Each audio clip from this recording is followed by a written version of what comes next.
Hey everybody, Enigma here, coming at you with another video today. Hope you're having a great weekend. Today I want to do something a little more fun and not do anything really negative, although there's gonna be some negativity in this, I guarantee it, because of the topic.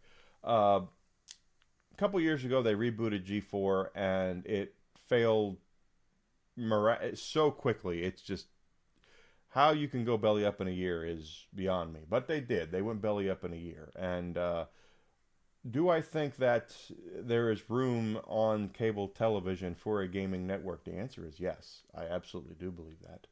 I just think it needs to be run better and run by people who know what the hell they're doing and want to actually bring gaming to people via television. Uh, so if I were in charge, what would I have done? That's the topic of this. If Enigma wasn't put in charge of the G4 reboot, what would I have done? Well, let's just go ahead and say first and foremost, no returning talent. Okay, I've met Kevin Pereira, hell of a nice guy, very quick-witted. He is. When I saw him, he did not use any sort of cue cards or anything like that. That wit that he has is just that quick. From what I saw, very nice guy, very funny, very quick-witted. Uh, Adam Sessler, on the other hand, I would not have brought back if he would have offered to pay me. He is a lightning rod of anger, and he's been that way for a very long time. I know there is some sort of security blanket with some folks who look at X Play and they see Adam and Morgan Webb standing next to each other, and it's just like it's like a big warm hug. No, Adam Sessler is not a nice guy. At least not online. He's not. He is a very angry individual. He prides himself on getting into fights, I believe. I don't know if he prides himself on it, but he definitely gets into fights with a lot of people. Does not hold back anything when he goes after people, and I don't believe that's any sort of face you should have representing your network whatsoever.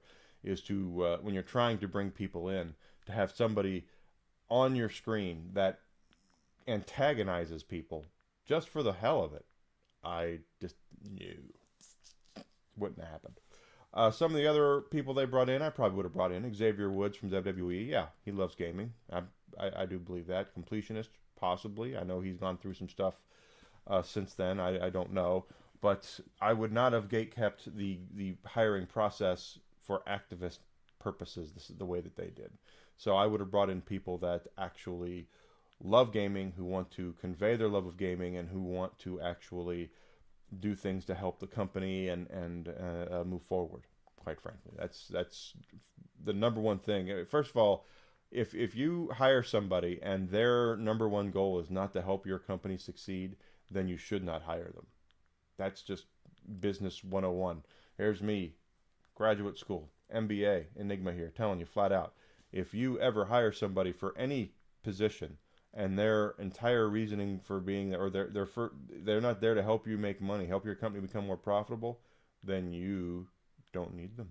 If they're there to be an activist, they can go be an activist on Twitter. They can go be an activist on Instagram or TikTok or wherever else. They don't need to do it on your dime. Period. Uh, and I also probably would have changed around the format some. I don't really dislike the idea of having X Play or Attack of the Show. I actually like those ideas. You got your X Play where you have a video game review show. I like that. It's a good idea, especially when you can do it with people who actually love gaming, which it's clear that the people who were in charge of X Play did not for the reboot anyway. And then the Attack of the Show I'm also pretty fond of, where you have a variety show in a way where you do interviews and you have comedy things and a little bit of ridiculousness style videos from YouTube and things like that. I think that's a great idea. I really do. Where else they should have done something, and they did try to do esports, I believe, and they didn't get very far with it. I would definitely have leaned heavily into esports, getting the ability to broadcast some of these live esports shows like Evo or something like that. I definitely would have done that. And quite honestly, this is where they really dropped the ball. Is in right now there's a big thing in gaming about streaming and content creation, and it's been getting. I'm a streamer. There's people who stream all that sort of. why wouldn't you try to make stars out of some of these people? Then you can work with them more. That's the whole thing. They paid Amaranth, 20 grand to come in for 5 minutes to roll around in a ball pit in a bunny outfit. Not saying that's bad. Good for her. I think a lot of people get onto her because of how she's made her money, but at the same time, she's not nearly as dumb as a lot of people think she is. Okay, she's a lot more intelligent. Uh, but that's not what the point of this video is. Point is that if they would have come to, let's just say, Enygma here and said, hey, we're going to have a show on G4 to highlight small streamers. We would love it if you could live stream on Friday at 3:45 to 4 o'clock. Here are the rules: no cussing, no nudity, whatever. Just be there, and we want to put a spotlight on you for about 15 minutes so people can see your product, and then you can grow from there. I think that's a damn good idea. That is, to me, like the best idea you could have, is to highlight small streamers. Go through some of these small streamers that are struggling, who can't get recognition because of wherever reason you can think of. Put them on television for a few minutes, 10 minutes, 5 minutes, whatever it is. Just it's like a clip show or something where you just have, hey, we're watching Enygma play Persona 5 Royal. Let's jump over to this person over here. They're playing Call of Duty, and then after that, oh, here's this girl over here. She's enjoying the Stanley Parable. Just something like that. Just have a show where you could do that and highlight small streamers. And then guess what? If Enygma makes it big, then Enigma's like, oh my God, G4 helped me so much. You guys go support G4. They helped me. They could help you. That kind of thing. That's the mentality that they should have had.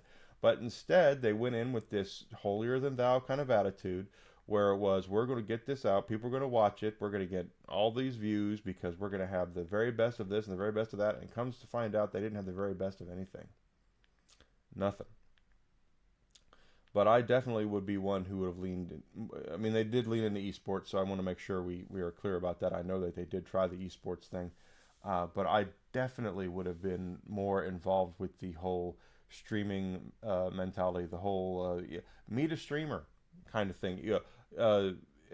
Go see a bit. Have a half hour about a big streamer. Hey, what's Ninja up to? Let's talk to Ninja and see what he has to say. Maybe that would have been something people are interested in. Absolutely. And then of course I always loved on the old G4 the Cinematech show where they would have the game trailers playing. That's all they played. There was no commentary or whatever. I think that would still work. And then the Icons show, I still think, is a great idea, where you go and you find, or you get access to somebody like a Hideo Kojima or a Warren Spector or somebody like that, and you give them a biopic. You basically go through their career, where they grew up, how they got started, what games they're famous for, and all that. I think that is a brilliant idea for a show as well. They did a good job with those. And you can do it with gaming franchises and things like that too. I would have done that. That's exactly what I would have done. And I think that it would have lasted more than a year if I would have tried it. But leaning heavier into helping out small content creators become bigger really would have been a feather in the cap of G4, and would still make them relevant, because they were helping people instead of lecturing to people, instead of yelling at people, instead of telling people that they are horrible people because of what they like to play, or what gender they are, or whatever. There are just so many things they did incorrectly from the start, that if I was in charge of it, oh, and by the way, I wouldn't have spent like 100 grand on an Emperor Palpatine style office. That's one of the things that the head of G4 did, and then he was never there, apparently, which is even funnier. But I definitely would have leaned more into looking at gaming from the ground up instead of having it from the top down. Because the way they looked at it is they were the top and everybody else was below them. And in reality, you should, especially when you're trying to get something off the ground like that needs support, grassroots support kind of a thing, you need to start at the bottom and work your way up. You don't start out on top. You start out on the bottom, and then you work your way up through having good shows. You work your way up by having the right relationships with people, getting the right uh, uh, you know sponsors and ads and all that good stuff. That's how you become successful, and that's not what they did. They started out thinking their shit didn't stink, and they come to find out their shit was the stinkiest shit of them all because no one wanted to watch it. Very few people wanted to watch it. It's again, you realize how bad it had to be for it to not even last a calendar year. I I took a store that opened, and I was told that GameStop didn't expect a store to turn a profit until the third year it was open. G4 didn't even last 1 year. It went down in 10 months. How much BS? How much money wasting? How bad was your viewership? And instead of them doing stuff to fix it and just realize maybe these aren't the right people for the position that we have them in. Maybe we shouldn't have brought back Adam Sessler. Maybe this crazy chick who went nuts is not the right person to be here. They didn't do anything. They left it alone. They were like, everything's going to be fine. That's not the way you do anything. And that's not how business works. If you're not growing, you're shrinking. That's business 101. And they weren't growing. They were shrinking from, they had little, and they were shrinking from there. That's how bad they were. And they should have realized it. They should have had better management. They should have had people in there who recognized it. And they should have been able to find better partnerships with people. And I still believe that with streaming being the way that it is, with YouTube being the way that it is, and all that sort of stuff, you can actually make relationships with smaller content creators who would appreciate the support of having your attention. And you don't have to pay them a dime. That's the whole thing, is that they could have come to me and said, hey, we're going to do this and you'll be on. And I'll go, that's great. Well, then they'll go, well, what about pay? You don't have to pay me anything. If I'm growing, I don't need money.